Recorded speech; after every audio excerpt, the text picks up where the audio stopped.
Hello YouTube family. तर आज बनवले आपण कांदे पोहे. ज्यांचे लग्न अजून बाकी आहे त्यांनी हे कांदे पोहे एकदा नक्की शिकून घ्या लग्न जमाच्या अगोदर. तर चला मग कांदे पोहे कसे बनवायचे तर ते बघू. तर त्यासाठी घ्यायचे दगडी पोहे घ्यायचे. दगडी पोहे स्वच्छ पाण्याने धुवून घ्यायचे, पूर्ण भिजून घ्यायचे. पाण्याचा शिपका वगैरे मारायचा नाही, पूर्णपणे भिजून घ्यायचे आणि व्यवस्थित धुवून घ्यायचे.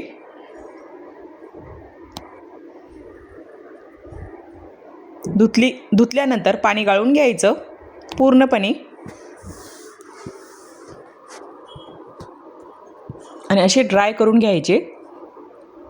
थोडे ड्राय झाले की हळद घालायची, चवीनुसार मीठ घालायचं आणि व्यवस्थित मिक्स करून घ्यायचं. हळद, मीठ आणि पोहे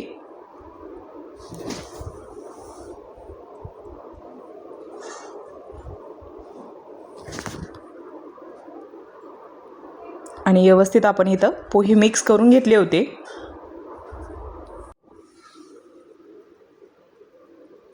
नंतर पोहे बनवण्यासाठी साहित्य बघूया. इकडं मी 1 वाटी शेंगदाणे, हिरव्या मिरच्या, जिरे, मोहरी, 1 कांदा, कढीपत्ता, कोथिंबीर आपली स्किप झाली, कोथिंबीर नंतर घेऊया. नंतर इथं शेंगदाणे व्यवस्थित भाजून घ्यायचे.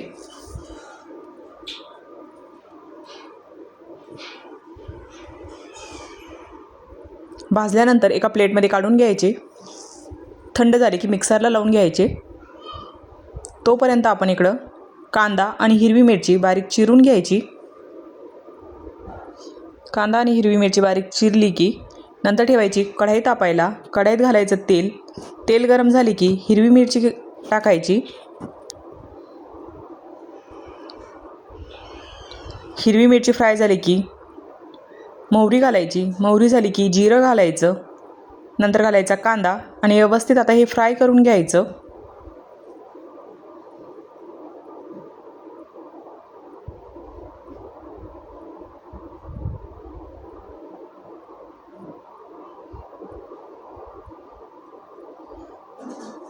हे फ्राय झाले की कढीपत्ता घालायचा.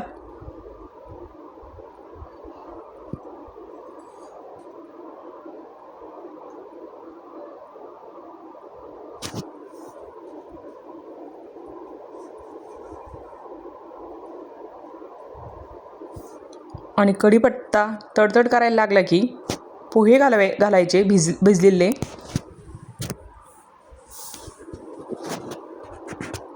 आणि नंतर इकडं शेंगदाण्याचं कूट घालायचं.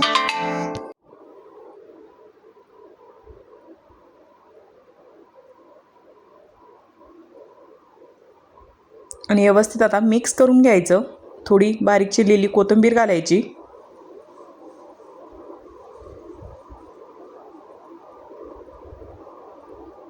आणि आता व्यवस्थित हे सर्व मिक्स करून घ्यायचं.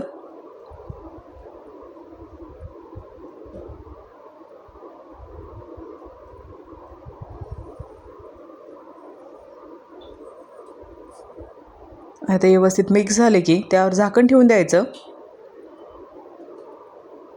4 ते 5 मिनिटासाठी.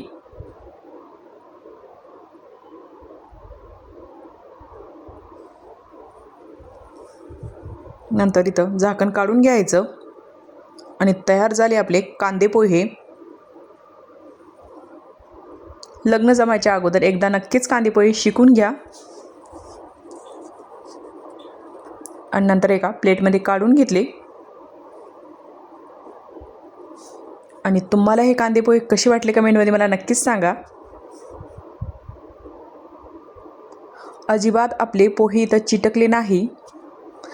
तर चला मग, थँक्यू.